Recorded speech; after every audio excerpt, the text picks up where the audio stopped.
3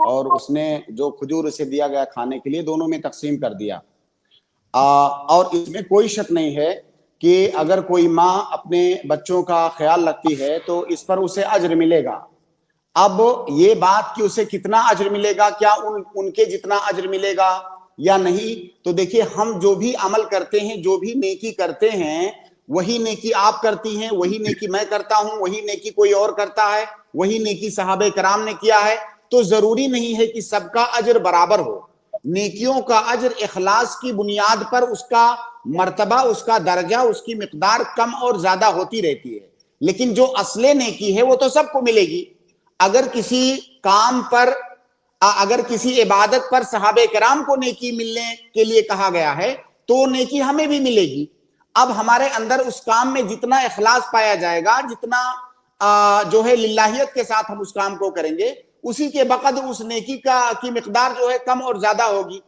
تو انشاءاللہ وہ تمام نیکیاں جس کا وعدہ کیا گیا ہے کسی نیک کام پر, کسی عبادت پر, اگر ہم میں سے بھی کوئی اس کو کرتا ہے تو اس کا مستحق ہے. جی جی سر, میں میوٹ کیا تھا, 1 منٹ. جی نے بہت بہت شکریہ کہ آپ نے یہ ہسٹری اسٹارٹ کری ہے. میں ڈر گئی تھی جب آپ نے کہا تھا کہ آج آخری ہے یہ, تو اللہ کا شکر ہے, اللہ آباد رکھے. آپ کے ذریعے ہم مطلب دین میں اور زیادہ مطلب تفصیل سے, ڈیٹیل سے پڑھتے ہیں, سنتے ہیں اور عمل کرنے کی اللہ کوشش کرتے ہیں. بس یہی کہنا تھا. شکریہ. اللہ آپ کو صحت تندرستی عطا فرمائے. جی السلام علیکم. شاہ رخ شیخ جلدی سے اپنا سوال کریں, اس کے بعد عاصم تیار رہیں گے. السلام علیکم ورحمۃ اللہ وبرکاتہ. شیخ میری آواز آ رہی ہے؟ جی آ رہی ہے, بالکل جی فرمائیں. شیخ میرا سوال یہ تھا کہ جیسے والدین میں, جیسے آج ہمارے سماج کے جو دور کے والدین, اور جیسے اگر کوئی ڈیڈی ہے یا ابا جان ہے, تو اگر ان کی ذہنیت ایسی ہو جائے گی کہ مطلب بچوں کو سختی کرنا ضروری ہے یا ڈانٹ ڈپٹنا یا ڈر بیٹھانا ان کے اوپر ضروری ہے, کیونکہ اگر ایسا نہیں کرے گے تو بگڑ جائے گی, مطلب اسٹرک رہنا بہت ضروری ہے, تو اس کا مطلب کیا کرنا مطلب صحیح ہوگا؟ کیونکہ شیخ آپ صلی اللہ علیہ وسلم اور صحابہ جو تھے وہ مطلب محبت سے پیش آیا کرتے. اور شیخ اس کا ہی دوسرا کہ مطلب اگر والدہ ایسی ہو جائے کہ مطلب وہ لان تان کرتی ہو, بدوا اور نالائق بچوں کو بیجا ایسا کہتی ہو, تو اس میں کیا رہنمائی کرے؟ جزاکم اللہ خیرا. دیکھیے ابھی جو پہلا سوال تھا وہ بھی اس سے ملتا جلتا تھا, اور اس میں ہم نے عرض کیا کہ والدین کے اوپر یہ واجب ہے کہ اپنے بچوں کی تربیت کریں اور اپنے بچوں کی دنیا اور بھلائی کے لیے وہ کوشش کریں, دنیا اور آخرت کی بھلائی کے لیے کوشش کریں. یہ ان کے اوپر واجب ہے. جس طرح سے بچوں کے اوپر والدین کے کچھ حقوق واجب ہوتے ہیں, اسی طرح سے والدین کے اوپر بھی بچوں کے کچھ حقوق ہیں. اور کبھی کبھی بچوں کی تربیت کرنے کے لیے والدین کو سختی کرنی پڑتی ہے, کبھی کبھی انہیں ڈانٹنا پڑتا ہے, کبھی ان کے اوپر ہاتھ بھی اٹھانا پڑتا ہے. تو ہماری شریعت نے اس چیز کی اجازت دی ہے. آپ وہ حدیث یاد کریں جس میں کہا گیا ہے کہ بچہ جب 7 سال کا ہو جائے تو اسے نماز پڑھنے کا حکم دو, اور جب 10 سال کا ہو جائے اگر نماز نہ پڑھے تو اسے مارو.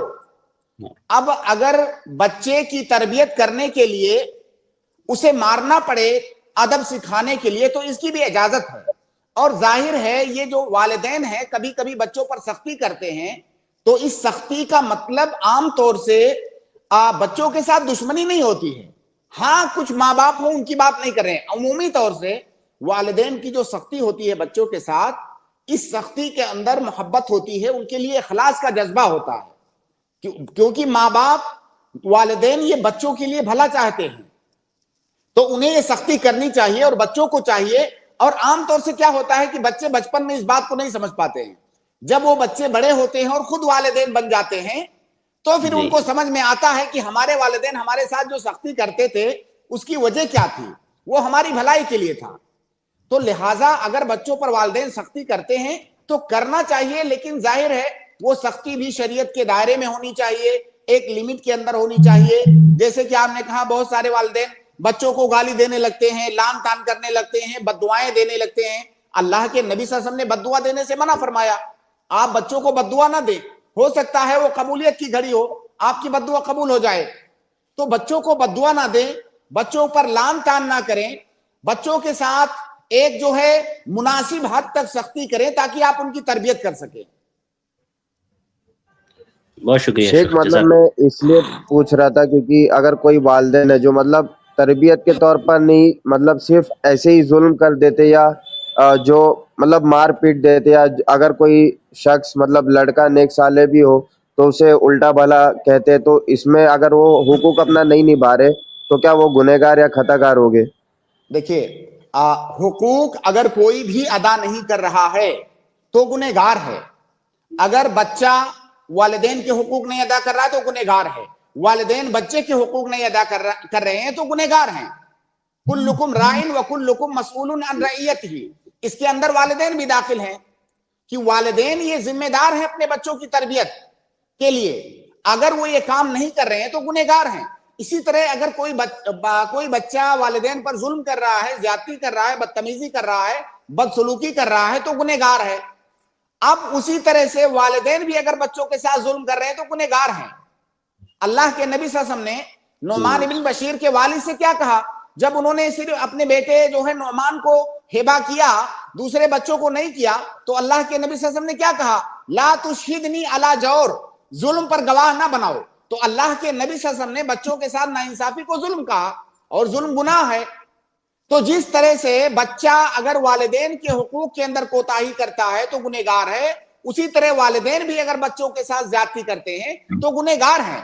تو والدین کو بھی یہ بات سمجھنی چاہیے, اور اگر ایسی کوئی چیز ہو گئی ہے تو بچے سے جو ہے عفو درگزر طلب کر لینا چاہیے. اور بچوں کو بھی چاہیے کہ آپ کے والدین ہیں, کئی دفعہ ان سے جو ہے تجاوز ہو جاتا ہے بہت ساری چیزوں میں, تو اپنے والدین کو معاف کر دیں.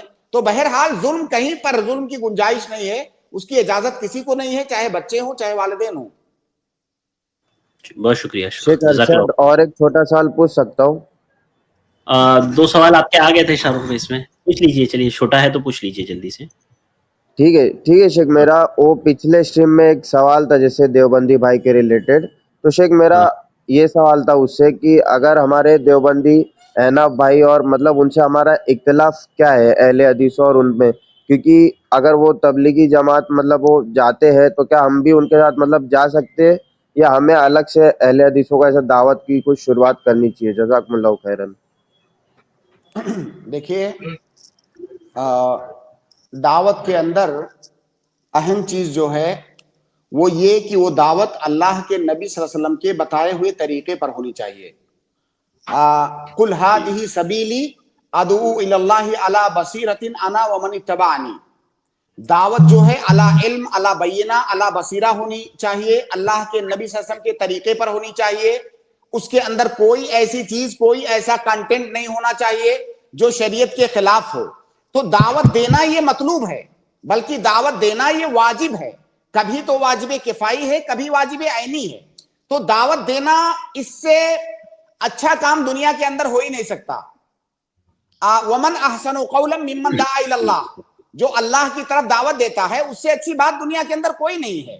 لیکن مسئلہ یہ ہے کہ اگر اللہ کے نبی صلی اللہ علیہ وسلم کے بتائے ہوئے طریقے کی مخالفت کرتے ہوئے دعوت دی جا رہی ہے, باطل کی دعوت دی جا رہی ہے حق کے بجائے, وہاں پر وہ دعوت آپ کے لیے باعث ثواب نہیں بلکہ باعث وبال ہے.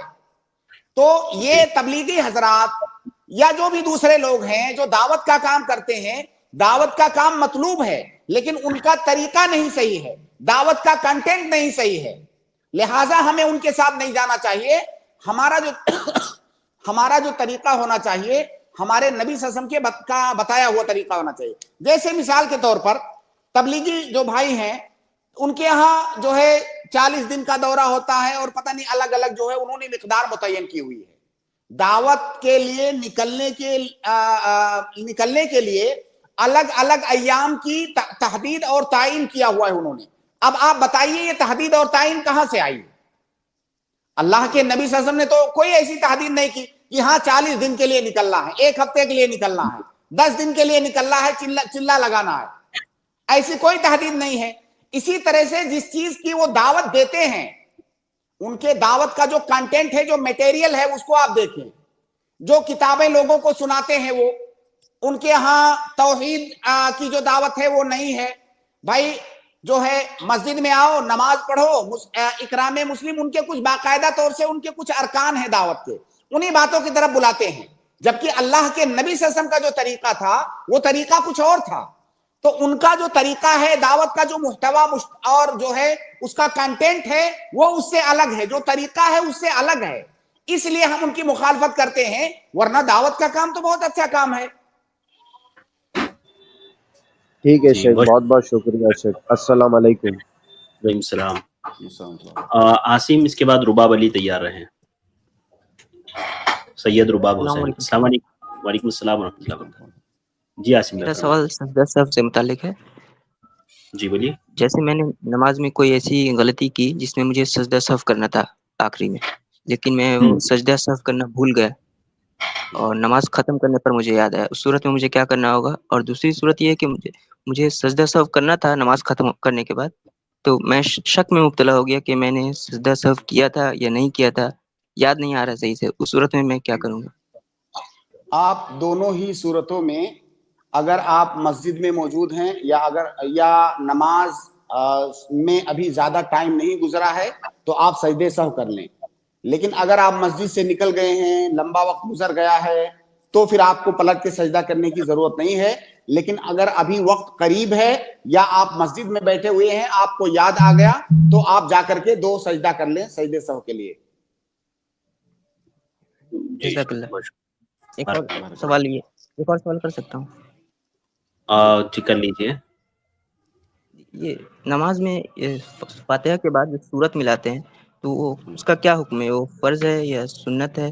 اور وہ اگر چھوٹ جائے یا جان بوجھ کر چھوڑ دیں تو اس صورت میں کیا حکم ہوگا؟ نماز میں سورہ فاتحہ کے ساتھ کسی اور سورت کا ملانا یہ مستحب ہے, نہ تو واجب ہے نہ تو رکن ہے, یہ مستحب ہے. جیسا کہ ابو ہریرہ رضی اللہ تعالیٰ عنہ کی ایک روایت ہے کہ جس نے سورہ فاتحہ پڑھ لیا اس کی نماز ہو گئی. تو کسی اور سورت کا ملانا یہ مستحب ہے. اور مستحب چیز کو اگر کوئی چاہے غلطی سے بھول سے چھوٹ جائے وہ چیز, یا جان بوجھ کر کے چھوڑ دے, اس کی نماز ہو جائے گی. ہاں مستحب کا جو ثواب ہے وہ اس کو نہیں ملے گا, لیکن اس کی نماز کی صحت پر کوئی اثر نہیں پڑے گا, نماز اس کی ہو جائے گی. جی شکریہ. جیسے ہم لوگ چار بہت شکریہ. رکعت نماز پڑھتے ہیں. عاصم میں 2 سوال آپ کے ہو گئے تقریباً. اگلے سوال نہیں, اگلے اسٹریم میں لے لیجیے بھائی, معذرت, اصل میں آج پہلے لیٹ ہو گیا. بہت شکریہ. اس کے بعد سید رباب. جی السلام علیکم ورحمۃ اللہ وبرکاتہ. اللہ وبرکاتہ.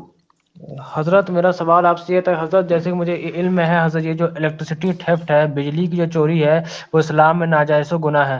حضرت اب یہ اشکال ہے کہ اگر کوئی شخص یہ کام میں ملوث ہے اور اب اسی سے وہ فون کو چارج کر رہا ہے, اپنا ریفریجریٹر چلا رہا ہے, اے سی چلا رہا ہے, تو فون چارج ہونے کے بعد کیا فون کا یوز کرنا بھی حرام کے میں داخل ہوگا؟ الیکٹرانک ڈیوائسز ہے, گیجٹ ہے, ان سب کو استعمال کرنا کیا حرام میں داخل ہو جائے گا؟ اس پہ ذرا رہنمائی فرما دیں. دیکھیے, اس نے جو چوری کیا ہوا ہے وہ چوری کرنا حرام کام ہے. چوری چاہے کسی فرد کی جائے یا چوری حکومت کی جائے, چوری ہر صورت میں حرام ہے اور اس کا گناہ اسے ملے گا. لیکن اب اس چوری کی ہوئی بجلی سے جو اس نے فون چارج کیا ہے, اب یہ جو فون کال کر رہا ہے, یہ فون کال الگ چیز ہے اور اس نے جو چوری کیا ہے وہ الگ چیز ہے. چوری کیا, چارج کیا, یہ سارا کام حرام ہے اس کا, لیکن اس کے کال کا اس کی چوری سے کوئی تعلق نہیں ہے. اصولیوں کی اصطلاح میں کہتے ہیں کہ اگر 2 چیزوں کا جہہ منفک ہو تو دونوں کے حکم کا ایک دوسرے سے کوئی تعلق نہیں ہے. تو اس کا فون کرنا اس کا جہہ الگ ہے, چوری کرنا اس کا جہہ الگ ہے. تو لہٰذا یہ نہیں کہیں گے کہ اس کا کال کرنا بھی جو ہے حرام ہے, تم کال مت کرو, بیٹری کو ڈاؤن ہونے دو, پھر اس کے بعد دوبارہ جب حلال طریقے سے چارج کر لینا تب فون کرنا. نہیں, وہ کال کرے گا, اس کا کال کرنا دوسری چیز ہے, لیکن اس نے جو چوری کیا ہے وہ چوری کرنا حرام ہے. شکریہ حضرت. حضرت آخری سوال ہے حضرت چھوٹا سا.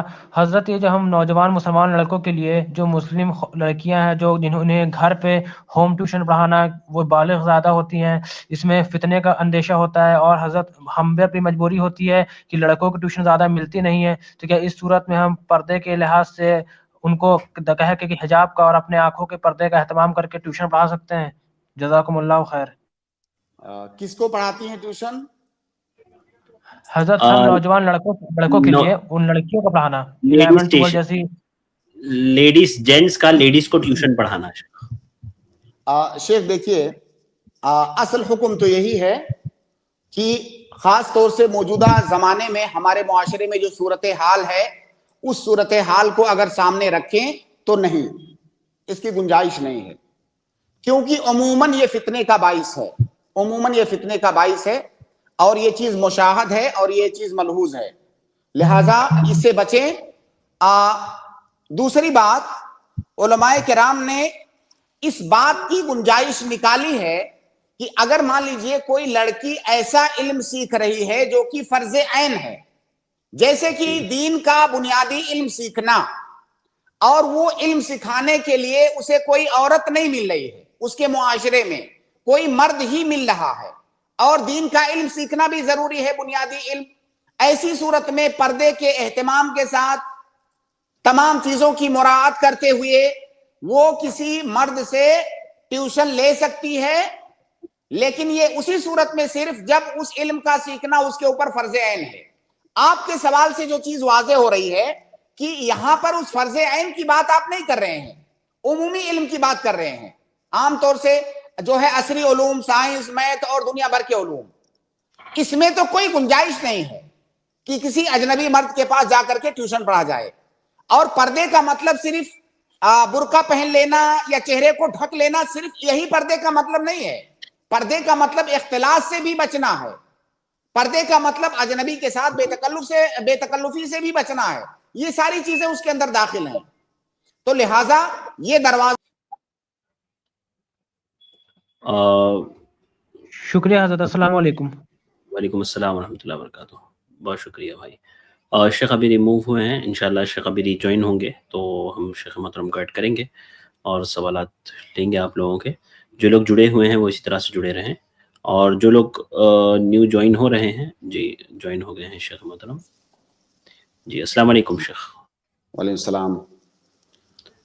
جی شیخ, تو جواب تقریباً مکمل ہی تھا شیخ. ہاں جواب مکمل ہے کہ یہ نہیں کرنا چاہیے, اس سے بچنا چاہیے. اگر کسی بچی کو ٹیوشن لینا ہے وہ عورت کے پاس ٹیوشن لے, کسی مرد کے پاس نہیں. ٹھیک ہے, بہت شکریہ. سلوی مہجبین. اس کے بعد ہانیہ تیار رہیں, انمیوٹ کر کے آپ نیکسٹ گیسٹ انمیوٹ کر کے تیار رہیں. بالکل جی فرمائیں. السلام علیکم شیخ. وعلیکم السلام. ہاں جی, بہت دن سے میں ٹرائی کر رہی تھی آپ لوگوں سے جڑنے کے لیے, لیکن الحمدللہ آج مل گئی. اب میرا 2 سوال ہے شیخ. جی جی. پہلا یہ سوال کہ میت کو لے کے جب کسی کا انتقال ہوتا ہے تب اس کو جنازہ لینے کے ٹائم پہ ہی, جب گھر میں جب خواتین رہتے ہیں, کوئی ان کا میت کا کوئی بیٹی یا کوئی بہو ایسے کوئی رہتے ہیں, ٹھیک ہے, تو وہ لوگ کو کیا یہ 2 رکعت نفل نماز پڑھنے کا کیا سنت سے ثابت ہے کیا جب میت لے کے جاتے تھے؟ شیخ ان کا بہن کا سوال ہے کہ جب میت کو لے کر جانے لگیں تو جو ان کے اقربا ہیں, بیٹی بیٹا یا جو بھی اور ہیں گھر میں, کیا ان کے لیے 2 رکعت نفل پڑھنا یہ شریعت سے ثابت ہے؟ نہیں, بالکل نہیں. میت کو لے جاتے وقت کوئی بھی کسی بھی طرح کی کوئی خاص نماز نہیں ہے. میت پر نماز جنازہ پڑھی جائے گی. اگر گھر کی عورتیں اس میت پر نماز جنازہ پڑھنا چاہتی ہیں تو انہیں اس بات کی اجازت ہے, یہ چیز ثابت ہے. اس کا میں کئی بار یہاں پر ذکر کر چکا ہوں کہ اگر گھر کی عورتیں میت پر جنازے کی نماز پڑھنا چاہتی ہیں, تنہا پڑھنا چاہتی ہیں مردوں کے بغیر, تب بھی پڑھ سکتی ہیں, جیسا کہ امہات المومنین نے پڑھا. لیکن الگ سے خاص طور سے کوئی نفلی 2 رکعت نماز, اس کا کوئی بھی ثبوت نہیں ہے. جی صحیح. جی سے ایک 2 سوال اور ایک سوال تھا. جی بولیے. پوچھ لو. ہاں جی سے قضا نماز کب کون سے حالت تک پڑھ سکتے ہیں؟ کیونکہ عمری قضا تو نہیں ہے,